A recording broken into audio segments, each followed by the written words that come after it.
नमस्कार, स्वागत है एक बार फिर से आप सभी का आरआरबी आरपीएफ कांस्टेबल 2025 की परीक्षा के लिए चल रही मैथ्स की प्रैक्टिस क्लास में। और हम लोग यहाँ पर प्रैक्टिस क्लास यहाँ पर 11वीं कर रहे हैं। हालांकि क्लासेस आपकी ज़्यादा भी हो चुकी हैं, जिसमें हम कई सारी कॉन्सेप्चुअल क्लासेस भी आपको प्रोवाइड कर चुके हैं, जो अलग अलग वो छोटे छोटे टॉपिक्स हैं जिसमें आप हमेशा कन्फ्यूज रहते हैं, जो आपने हमसे डिमांड भी की। और मुझे जहाँ तक लगता है कि ये टॉपिक जरूरी है, मैं उन टॉपिक को भी अलग से आपको प्रोवाइड कर रहा हूँ। और साथ साथ यहाँ पर डेली के हिसाब से हम प्रैक्टिस क्वेश्चंस भी इन्वॉल्व कर रहे हैं और इस प्रक्रिया में भी आपको शामिल कर रहे हैं। आप सभी लोग रेगुलर भी यहाँ पर इस कनेक्टिविटी में जुड़ें। 2 तारीख से जब आप पेपर देंगे तो आपको रियलाइज होगा कि हमने कुछ बेहतर तैयारी करी और इन सभी सवालों का आप अपने पेपर में जरूर ऑब्जर्वेशन कर पाएंगे, मेरा आपको वादा है। तो आइए देर ना करते हुए सवालों से शुरू करते हैं। बस आप लोग एक बार वीडियो को लाइक कर देंगे, शेयर कर देंगे और अपने फीडबैक और थॉट भी जरूर हमें देंगे। डिस्क्रिप्शन में दिया गया टेलीग्राम ग्रुप भी जरूर ज्वाइन कर ले, जिससे कि एक कनेक्टिविटी हमारी आपकी हमेशा के लिए बनी रहे। हम लोग चलते हैं पहले सवाल पर। पहला सवाल देखिए, एक सरलीकरण का सवाल है। कांस्टेबल लेवल पर ऐसे सवाल आपको दिख जाते हैं जहां पर बॉडमास रूल काम करता है। ब्रैकेट्स में छोटा ब्रैकेट पहले आता है, फिर मझला आता है, फिर बड़ा आता है। और अगर हम ऑपरेटर्स की बात करें तो ऑपरेटर्स में का उपयोग पहले होता है, फिर भाग का होता है, फिर गुणा होता है। ये प्रोसीजर आपको पता हो, जैसे कि का सबसे पहले अप्लाइड होगा, का के बाद यहाँ पर भाग का प्रोसेस होता है, भाग के बाद गुणा का प्रोसेस होता है, गुणे के बाद आपको जोड़ का एप्लीकेशन यूज करना होगा, फिर फिर आपको जो है घटाव का उपयोग करना होगा। तो इस प्रकार से हमें सारी प्रायोरिटी देनी होती है ब्रैकेट्स के बाद उन सारे ऑपरेटर्स को जो हमेशा हमको सरलीकरण के सवालों में दिखते हैं। इस सवाल में भी देखिएगा तो आपको सबसे पहले देखिए छोटे कोष्ठक में भी 2 छोटा कोष्ठक मेंशन कर रखा है। 1/6 से 1/7 को घटाना है। सिंपल घटाव करिए, 7 1 के 7, 6 1 के 6, 7 में से 6 घटा, 7 6 42, 1/42 हो गया। और इसका गुणा किससे करेंगे? 0.7 से, जो कि 7/10 हो जाएगा। क्यों? क्योंकि दशमलव हटेगा तो 7/10, 7 6 42 हो गया। यह 1/60 हो गया, 1/60 है। और इसको जब इसके साथ 2 दूना 4 1 5/2 करेंगे और यह 5 1 के 5 होता है, 5 12 में 60 होता है, मतलब यह 1 कितना होगा? 24 होगा। और यहाँ पर 3/8 के साथ इसका भाग है, 3/8 के साथ इसका भाग है, तो भाग हमेशा गुणा बना देता है सेकंड फ्रैक्शन का। तो मैं लिखूंगा 3/8 गुणे 24/1, मतलब 8 1 के 8, 8 3 24, मतलब ये हो गया 9। अब 5 से अगर 9 घटेगा तो सिंपल सी बात है कि 9 से 5 घटेगा, मान नेगेटिव में अर्थात -4, इसके लिए राइट सोल्यूशन होगा, जो ऑप्शन नंबर बी में रखा हुआ है, दिया हुआ है। आपको बस सेलेक्ट भर करना था। और आपको अगर डाउट है तो कंफर्म कर दो, नहीं है तो इसको श्योर करके फिर मेरे साथ अगले सवाल पर आप बढ़ चलो, आगे आ जाओ। उस युग्म का मतलब पेयर का चयन करना है, सिलेक्शन करना है, जो कि अभाज्य युग्म नहीं है, जो कि प्राइम पेयर नहीं है। जो प्राइम पेयर नहीं है तो प्राइम नंबर से ही तो प्राइम पेयर बनेगा। मतलब जो कि हमारा एक मतलब प्राइम पेयर हो। प्राइम पेयर का मतलब क्या होता है? को प्राइम नंबर, अर्थात ऐसा कोई कॉमन नंबर जो दोनों को काट दे, या हम ऐसे कह दे वह पेयर जो किसी कॉमन नंबर से कट जाए, वह प्राइम पेयर नहीं है। मतलब वो नंबर हमको ढूंढने हैं जो कि अभाज्य युग्म ना हो, मतलब किसी ना किसी कॉमन नंबर से कट रहे हों। बाकी आप लोग देखिएगा तो आपको खुद कनेक्टिविटी समझ में आ जाएगी। जैसे देखिए यहाँ पर अगर चलते हैं, हम ऑप्शन से ही शुरू करते हैं। पहले ऑप्शन से 91 है और 93 है। अब 91 और 93 की बात करिए तो देखिए इसको हम कैसे सेलेक्ट करें, क्या कोई कॉमन नंबर दोनों को काट पा रहा है, इसकी बात करते हैं। अब यहां पर देखा तो हमारे पास क्या है, हमसे क्या पूछा? उस युग्म का चयन करें जो अभाज्य युग्म नहीं है। जो अभाज्य युग्म नहीं है मतलब वो किसी ना किसी कॉमन नंबर से कट रहा है। अब 91 93 है, 59 61 है, 41 43 है, 101 103 है। डिसाइड करते हैं, समझते हैं। सबसे पहले अगर हम लोगों ने नोटिस किया, जैसे अगर हम 59 61 की बात करें, दोनों तो प्राइम नंबर है, ये तो बिल्कुल नहीं हो सकता। 41 43 भी दोनों प्राइम नंबर है, ये भी बिल्कुल नहीं हो सकता है। अब यहां पर जैसे 101 और 103 है, अब 101 भी प्राइम है, 103 भी प्राइम है, तो ये भी नहीं हो सकता। तो ले देकर आपके पास क्या बच रहा है? 91 और 93। अब 91 की बात करो और 93 की बात करो, दोनों नंबर्स की बात करो, तो दोनों नंबर यहां पर प्राइम नहीं है। देखिए एक दूसरा कॉन्सेप्ट भी होता है जिसे हम को प्राइम कहते हैं।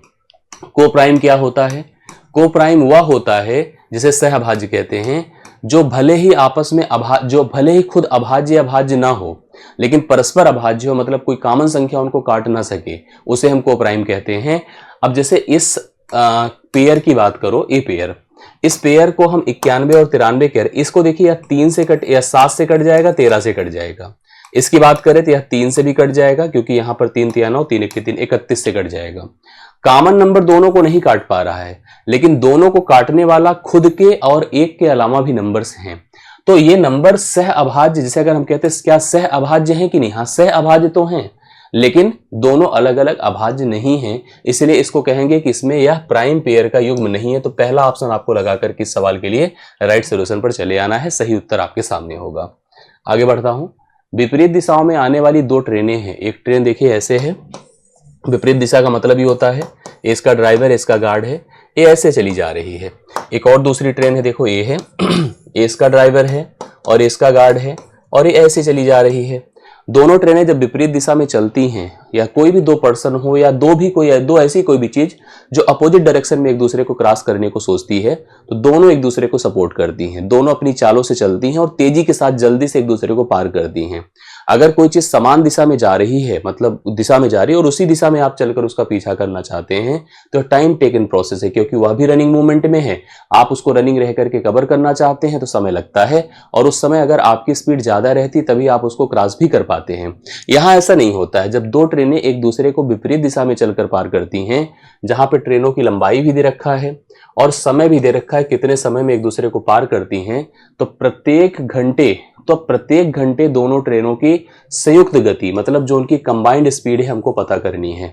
एक की स्पीड नहीं और पॉसिबल भी नहीं था, संयुक्त गति दोनों उस समय जो है किस स्पीड से चली होंगी कि आपस में एक दूसरे को पार कर पाई। पहली चीज तो पार करने में लगा समय बराबर दोनों की लंबाइयों का, ध्यान सुनिएगा, लंबाइयों का जोड़ L1 plus L2 divide by उनकी चालों का योग S1 प्लस S2, यही नियम होता है। करेक्ट है। तो हमको क्या करना है, पार करने में समय लगा, पता दिया है, कितना दिया है बोलिए 9.3, और उनकी जो लंबाइयां हैं कितनी है 152.5 है, प्लस कितना है 157.5 है, और S1 प्लस S2 कर दीजिए तो चालों का जोड़ पता चल जाएगा। तो चालों का जोड़ देखिए, हमको संयुक्त गति का योग पता ही करना भी था, तो यह इधर जाएगा तो यह इधर आएगा। इन दोनों को जोड़िए 152 और 157, ये आपका जुड़ करके 300 और 309, मतलब यहाँ पर 7 2 और 310 हो जाएगा। 310 बटे ये जो टाइम है, टाइम आकर इसको जब भाग करेगा 9.3 को, तो यह S1 प्लस S2 होगा। बट आपको पता है कि ये जो चाल है ये किसमें है, ये मीटर है और ये किसमें है, सेकंड है। हम सबको पता है कि अगर कभी कोई स्पीड किलोमीटर प्रति घंटे में दी गई है और मीटर पर सेकंड में दी गई हो, तो उनका परस्पर रिलेशन होता है। कैसे कि किलोमीटर प्रति घंटे को मीटर पर सेकंड में लिखने के लिए 5/18 से मल्टीप्लाई करते हैं, और मीटर पर सेकंड को किलोमीटर प्रति घंटे में लाने के लिए 18/5 से मल्टीप्लाई करते हैं। तो हम इसको क्या करेंगे बताइए, यहाँ पर इस वैल्यू को जो 310/9.3 है, इसको 18/5 से मल्टीप्लाई करेंगे, क्योंकि यह मीटर पर सेकंड है और इसको हम किलोमीटर प्रति घंटे में कन्वर्ट करना चाहते हैं। दशमलव हटा दीजिए, 0 ऐसे और बढ़ जाएगा। 3 छंगे 18 होता है, 3 तिया 9, 3 1 3 होता है। 31 से डिवाइड करिए 100 होगा, 5 से डिवाइड करिए 20 होगा, 20 छंगे 120 होगा। 120 किलोमीटर प्रति घंटा इस दोनों ट्रेनों की संयुक्त गति थी जब दोनों ने एक दूसरे को चल करके पार किया था। डी ऑप्शन इस सवाल के लिए राइट सोल्यूशन है। संभवतः आपको समझ में आया होगा, अच्छे से क्लियर करते रहिएगा। तीसरा डन होता है। चौथे पर आइए। एक स्मार्ट टीवी को 1,50,000 रुपए में खरीदा गया। बड़ी महंगी टीवी थी, आप देख पा रहे हैं। एक स्मार्ट टीवी थी जिसको 1,50,000 में खरीदा गया था। इसके अंकित मूल्य में 35% की वृद्धि की गई थी। मतलब जो उसका MRP था, दुकानदार ने क्या कर रखा था, उस पर 35% की वृद्धि कर रखा था। लेकिन वह अंकित मूल्य, मतलब एक तरह से ऐसे सोचो, जो उसने पैसा लगाया था, खरीदा था दुकानदार ने जितने में टीवी को, उसको 35% बढ़ा के प्रिंट किया था और बेचते समय उसने ग्राहक को 20% की छूट दी थी। तो उस पर उसको मिलने वाला लाभ बता दो क्या होगा प्रतिशत में। अब इस समय इस टीवी की जो कॉस्टिंग है, इसका कोई अर्थ नहीं, कोई लेना देना नहीं। कितने में खरीदा था इसका कोई मतलब नहीं है, क्योंकि यह सतत प्रोसेस है। जैसे आप समझो कोई सामान खरीद करके उसके दाम को बढ़ाकर प्रिंट किया जाए, फिर छूट देकर बेचा जाए, ये स्थिति है। अब इस समय सतत प्रक्रिया काम करती है कि पहले बढ़ाते समय 35% बढ़ाया था, फिर घटाते समय 20% क्या किया था, घटाया था। अब इस प्रोसेस में कुल कितने प्रतिशत का लाभ या हानि हुआ है, ये हमको निर्धारित करके बताना है। कितने परसेंट का लाभ है या कितने परसेंट की हानि, ये हमको बताना है।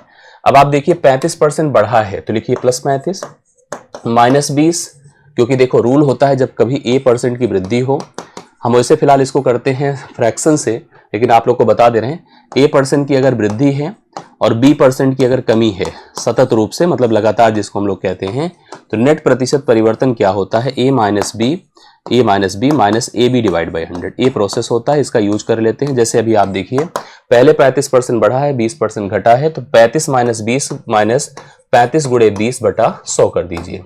करेक्ट है। 35 से 20 निकालिए तो कितना होता है, 15 माइनस 20 पंचे 100 होता है, 5 सते 35, 7 घटा दे, यह 8% की क्या हो जाएगी बताइए, 8% का वृद्धि, मतलब 8% का लाभ समझो।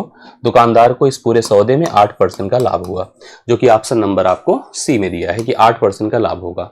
हम इसको फ्रैक्शन से भी ले जा सकते थे। 35% को हम लिख के आ सकते हैं, बोलिए 35% को हम 5 सते 35, 5 बिसाम में 100 कर सकते हैं।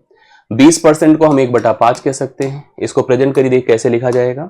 लिखा जाएगा 20 में 7 बढ़ा दो 27 हो गया, और 5 से 1 घटा दो कितना हो गया, 4 हो गया। ये देखिए 20 पंचे 100 होता है, 100 खरीदा था और एक देखा जाए तो 108 में बेचा है, तो 8% का लाभ साफ साफ समझ में आ रहा है। इस सवाल में 8% का लाभ मतलब इस सौदे में दुकानदार को होने वाला है, ये आपने कंफर्म कर लिया। चौथा सवाल आपका डन होता है। अब बढ़ चलो अब 5वें सवाल पर। 5वें सवाल में देखिए एक बहुत बढ़िया क्वेश्चन दिया है, जेड का मान दिया है, जेड की वैल्यू 1/2 दिया है। उसके बाद इसने हमसे कहा है 3 नंबर हमारे पास हैं। पहला है 12Z प्लस 9, ठीक है। दूसरा है 36Z प्लस 7। तीसरा है 24Z का चतुर्थानुपाती, मतलब इसके बाद एक पद और हम मान लो चलो x है, इसकी वैल्यू हमको बतानी है, क्योंकि z के होने से ये सब मान एकदम डायरेक्ट नंबर में बन जाएंगे। और चौथा पद हमको चतुर्थानुपाती प्रोसेस से समझाना है, तो पहले z पुट करिए, कितना है 1/2, तो 12 गुणे 1/2 होगा प्लस 9 होगा, तो ये आपका 2 छंगे 12, 9 6 15 होता है। 36 गुणे 1/2 है 18 हुआ, 18 7 25 हुआ। इसी प्रकार से 24 गुणे 1/2 12 हुआ, और जो लास्ट टर्म है उसको x मानिए, मतलब ये 4 पद हो गए जो मतलब समानुपात का प्रोसेस बनाएगा, क्योंकि हमसे चौथा पद पूछा था, अब प्रोपोर्शनल टर्म पूछा था। मैं आपको बता दूं कि अगर a, b, c और d 4 पद समानुपाती हैं तो बाहरी पदों का गुणनफल आंतरिक पदों के गुणनफल के बराबर होता है। AD बराबर क्या होगा, BC होगा। तो इसको हम लिखेंगे क्या बताइए, 16 गुणे x बराबर 25 गुणे कितना होता है 12, ठीक है। 4 चौके 16 होता है, 4 तियां 12 होता है। अब 25 तियां 75 हो। अब यहां पर देखिए आप लोग प्रॉपर समझ लीजिएगा, मैंने कहा यह मान कितना 9 6 15 था, सॉरी मैंने यहाँ 16 लिखा था, जो ये दरअसल 15 होगा, क्योंकि 2 छंगे 12 है, 15 होगा। तभी देखिए कटने की स्थिति में नहीं आ रहा था। मैं एक बार फिर से प्रेजेंट कर देता हूँ, आप लोग उसको देख लीजिएगा। मैं क्या लिखूंगा, बाहरी पदों का गुणनफल मतलब 15 गुणे x बराबर 25 गुणे 12। अब समझिए 5 तियां 15 होता है, 5 पचे 25 होता है, 3 चौके 12 होता है, 4 पंचे 20 होता है। x बराबर 20 हो गया। x का मान 20 है, जो ऑप्शन नंबर कहां पर दिया है, डी में दिया है। सवाल 5वें का राइट सोल्यूशन डी ऑप्शन है। सभी लोग उतार लें, कंफर्म कर लें। आशा करता हूं समझ में आया होगा। एक बार अच्छे से सभी लोग कनेक्टिविटी में आए और समझे चीजों को। सौरभ और उनके पिता की आयु का अनुपात 5:9 है। सवाल देखने में बड़ा कंफ्यूजिंग है, लेकिन करने में बहुत आसान है। सवाल, सौरभ और उनके पिता की आयु 5:9 है।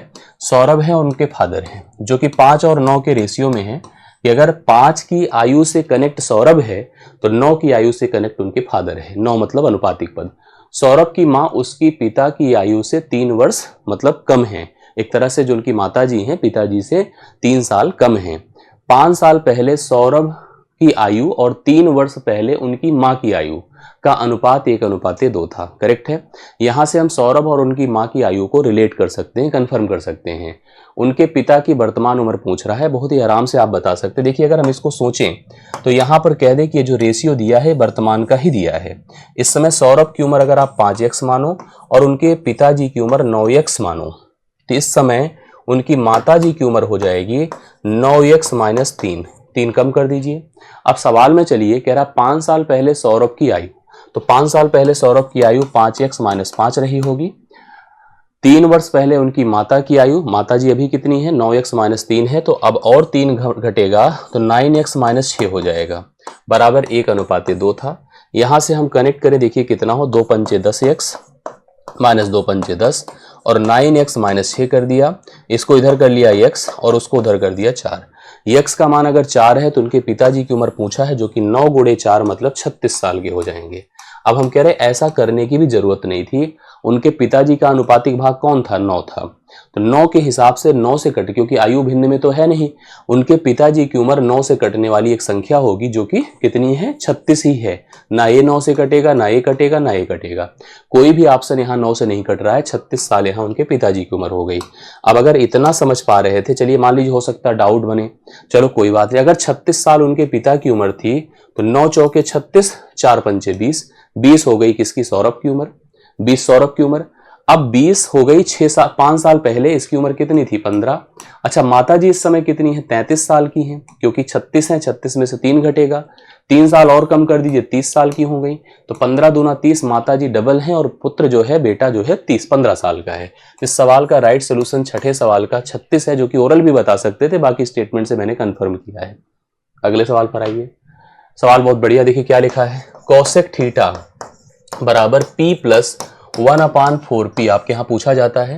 अब हमसे सवाल में पूछा क्या उसकी बात करो, यहाँ लिख देता हूं, cosec theta plus cot theta पूछा है, ये आपको कैलकुलेट करना है। देखिए इनका रिलेशन होता है, हम चाहें तो उस रिलेशन से भी जाएं, और अगर हम इस पैटर्न का, इस मान का उपयोग करके कुछ भी करेंगे सवाल टफ हो जाएगा। क्यों, क्योंकि हम सब ने पढ़ा होगा कि cosec square theta minus cot square theta is equal to 1 होता है, करेक्ट है। चलिए A1 होता है।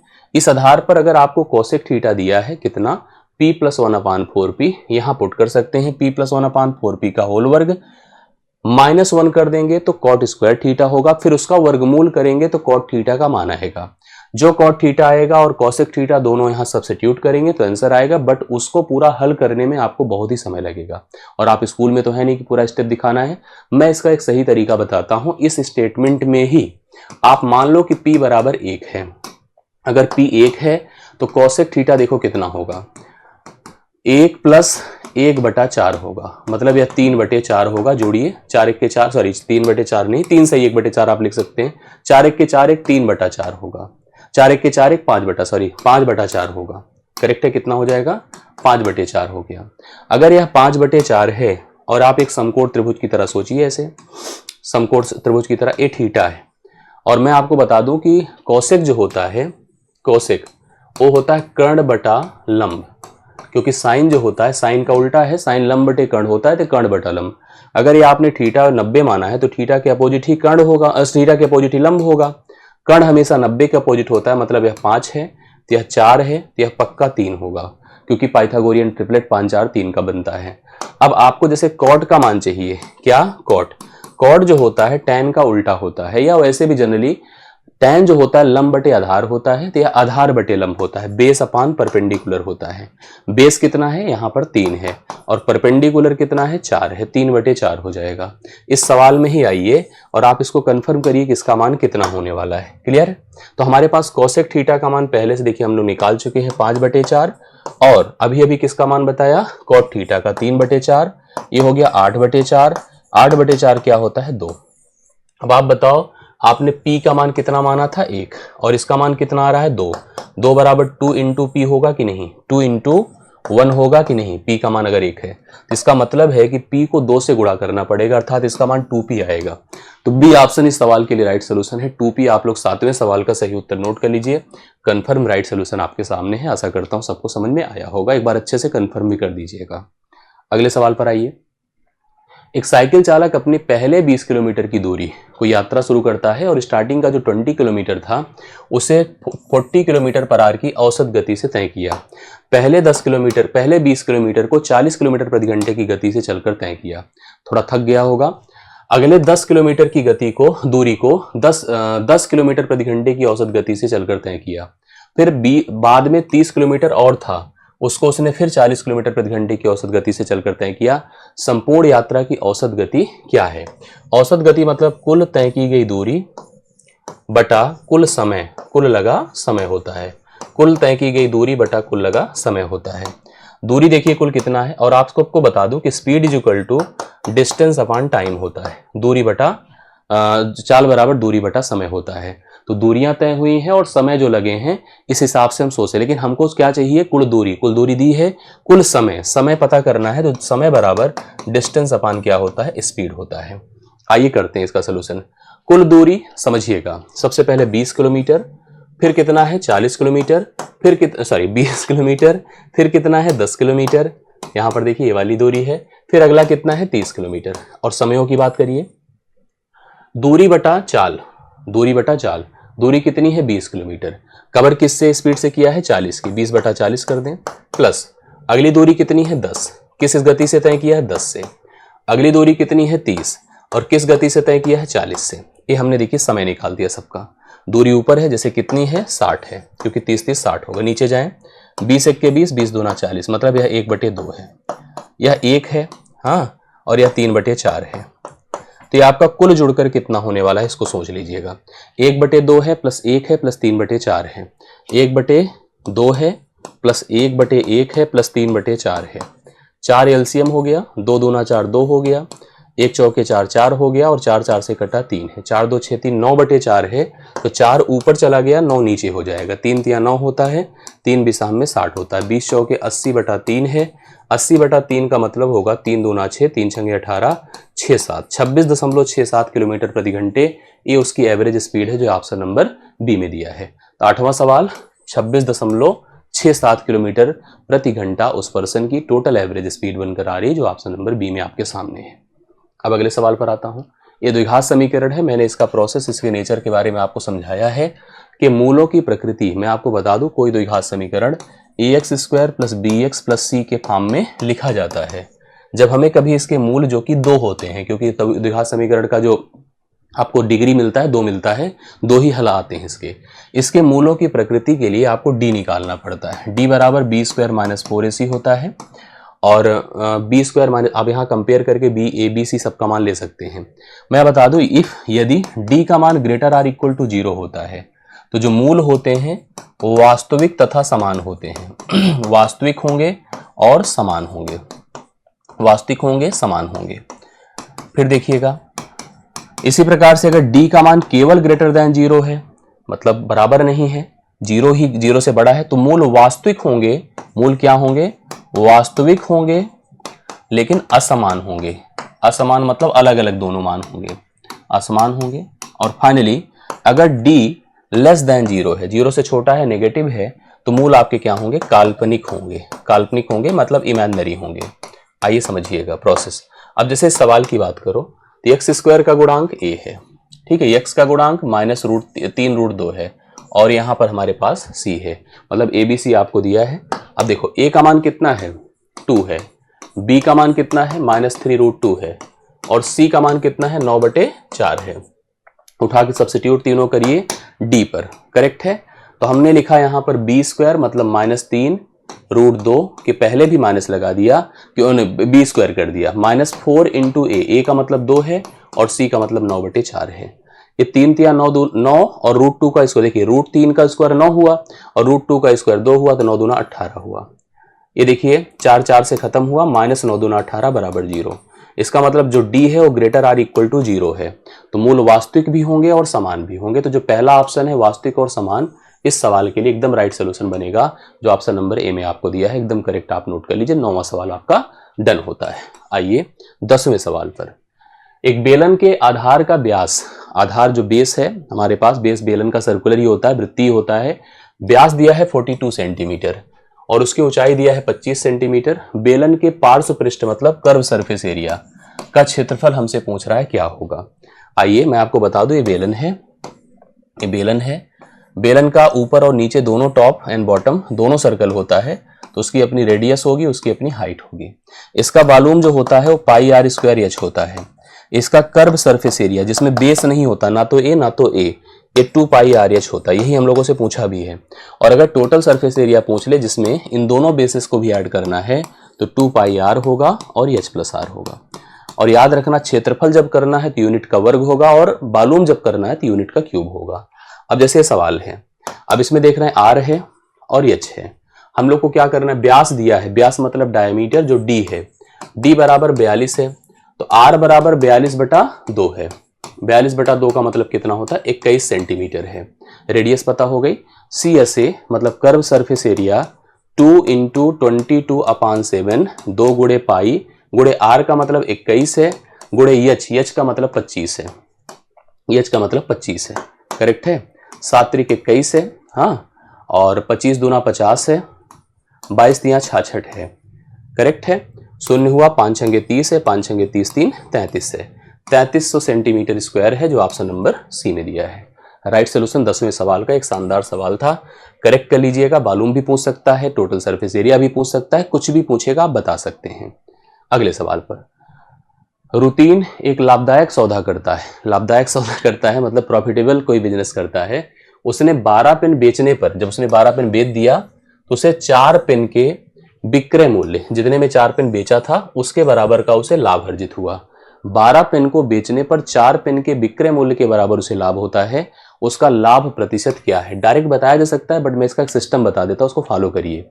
देखिए 12 पेन बेचा, अगर 12 पेन बेचा, आप बताओ अगर आप एक दुकानदार हो तो 12 पेन अगर आप बेचोगे तो क्या आप ऐसे ही बेच दोगे, खरीद के लाओगे कहीं से तब बेचोगे ना। तो इसका मतलब एक चीज और आपको बता दूं कि लाभ होता क्या है, लाभ तब होता है या कब होता है, पहले सुनो, जब विक्रय बड़ा हो क्रय से, जब एसपी बड़ा हो एसपी बड़ा हो सीपी से, और लाभ का मान एसपी माइनस क्या होगा बताएं, सीपी होगा। विक्रय मूल्य माइनस क्रय मूल्य ही लाभ होता है। समझते चलिए इस बात को। हमने कहा उसने एक लाभ का सौदा किया, 12 पेन बेचने पर 4 पेन के विक्रय मूल्य के बराबर उसे लाभ होता है।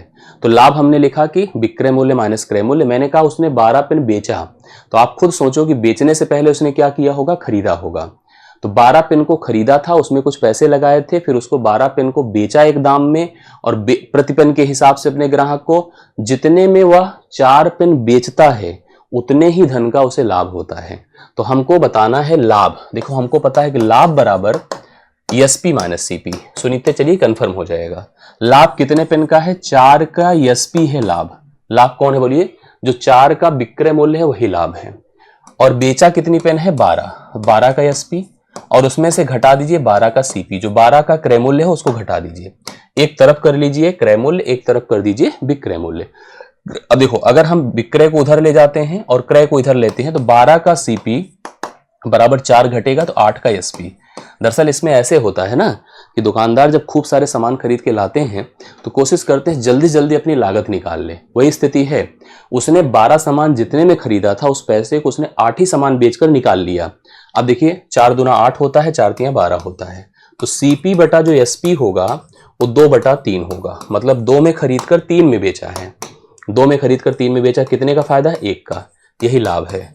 और इस लाभ का परसेंटेज निकालना है, 1 गुणे 100 है बटा 2 है, तो 2 से इसको डिवाइड कर दें, 50% का लाभ है। 50% का लाभ है जो ऑप्शन नंबर सी में दिया है। 50% का लाभ उसे इस सौदे में हो रहा है, और ये बढ़िया एक ठीक ठाक सौदा उसने किया है।